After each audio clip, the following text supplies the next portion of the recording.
প্রিয় দর্শক, আসসালামু আলাইকুম। ঢাকা মেট্রো নাম্বারের টাটা জেনন পিকআপ কিনুন। 9 ফিট গাড়ি, একেবারে ফ্রেশ কন্ডিশন, শোরুম কন্ডিশন গাড়ি, রানিং গাড়ি, কাগজ এ টু জেড কমপ্লিট পাবেন। যাদের ভালো কন্ডিশনের, ফ্রেশ কন্ডিশনের টাটা 9 ফিটের একটা জেনন গাড়ি খুঁজতেছেন, তারা স্ক্রিনে দেওয়া নাম্বারে দ্রুত যোগাযোগ করতে পারেন।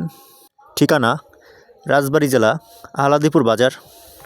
দর্শক, একেবারে fresh condition, super fresh condition গাড়ি, রানিং গাড়ি, দাম 6,80,000 টাকা, কাগজ এ টু জেড কমপ্লিট পাবেন। রানিং গাড়ি। দর্শক, দাম নিয়ে সামান্য কথা বলা যাবে। 9 ফুট গাড়ি। প্রিয় দর্শক, সকল ধরনের second hand pick up, truck গাড়ি ভিডিও পেতে ইউটিউব চ্যানেলটি সাবস্ক্রাইব করে রাখবেন। ধন্যবাদ। যারা সাবস্ক্রাইব করছেন তাদেরকে অসংখ্য ধন্যবাদ। যারা ফেসবুকতে দেখতেছেন, দর্শক ফলো দিয়ে রাখবেন ভিডিওটি। দর্শক, সবাই ভালো থাকবেন, সুস্থ থাকবেন। আসসালামু আলাইকুম।